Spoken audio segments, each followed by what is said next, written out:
réussir.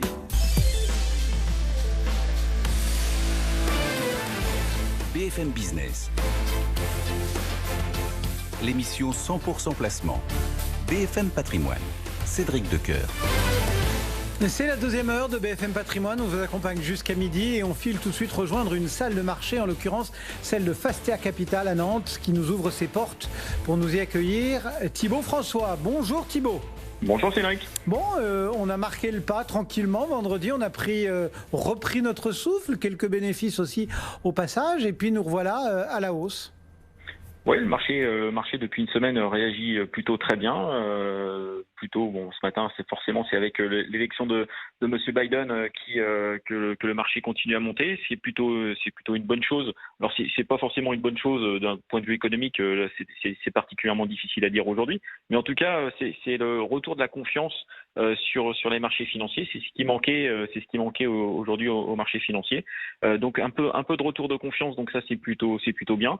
On va enlever, on va dire, un scénario, ou en tout cas un élément d'imprévisibilité sur le marché. C'est vrai que M. Trump était quand même particulièrement imprévisible et n'apportait pas forcément cette confiance dans les relations commerciales et dans la relation avec l'extérieur. Donc ça va donner un petit peu plus de visibilité au marché, ce que le marché apprécie habituellement. Maintenant, ça n'enlève en rien les autres risques qu'il y a sur le marché. On a toujours la crise sanitaire qui est présente en Europe et aux États-Unis, et l'impact économique va être aussi important sur le quatrième trimestre, moins important que sur le deuxième trimestre, mais aussi important encore sur le quatrième trimestre.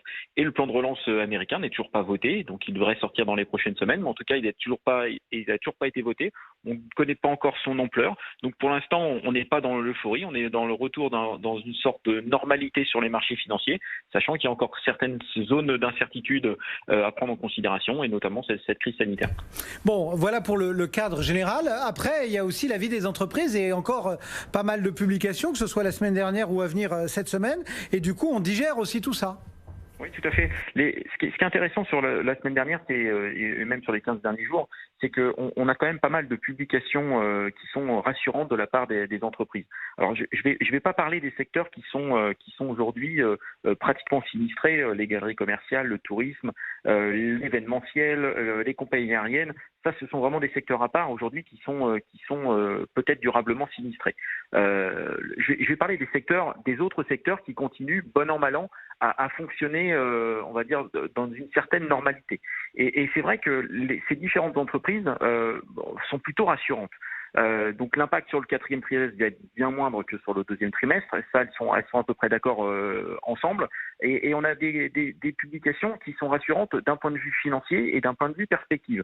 Je vais prendre 3 exemples assez concrets. On a Arcelor. Arcelor a publié la semaine dernière des résultats qui sont au-dessus des attentes.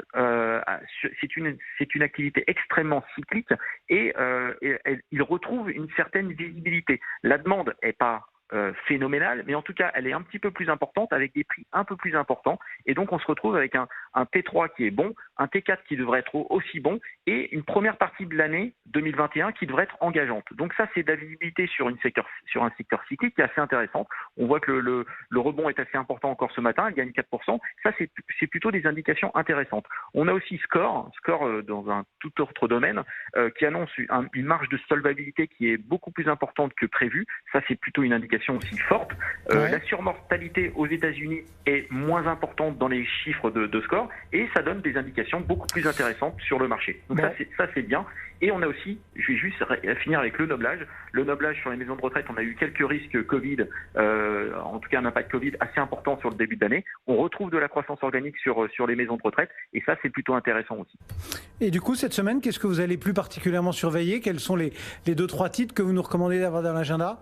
Cette semaine, il y a 2 grosses publications. On a Alstom et Engie qui vont publier mardi et vendredi. Donc mardi, Alstom, donc dès demain, on a Alstom qui publie. Les indications vont plutôt dans le bon sens. Déjà, Bombardier, l'acquisition de Bombardier a été validée, et donc maintenant on n'attend plus que l'augmentation de capital qui devrait intervenir soit fin d'année, soit début d'année prochaine.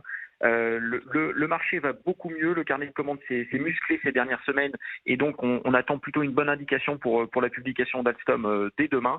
Et on a enfin enfin Engie qui va publier aussi vendredi. On a bien vu que la cession de Suez a été intervenue. On va vers une optimisation des actifs d'Engie, ce qui est plutôt intéressant. Le seul point négatif qu'on pourrait avoir, c'est que le deuxième confinement va dégrader la marge d'Engie sur le quatrième trimestre, mais dans une moindre mesure que sur le deuxième trimestre. Donc ça, on va dire, c'est le point négatif à mettre en avant pour la publication de vendredi. Merci beaucoup pour ces quelques points d'attention apportés sur les programmations, les résultats programmés cette semaine. Thibaut François, donc depuis Fastea Capital, et ce CAC toujours au-dessus des 5000 points qui gagne 1,57%. Dans le reste de l'actualité, combien la crise va-t-elle coûter à l'économie cette année ?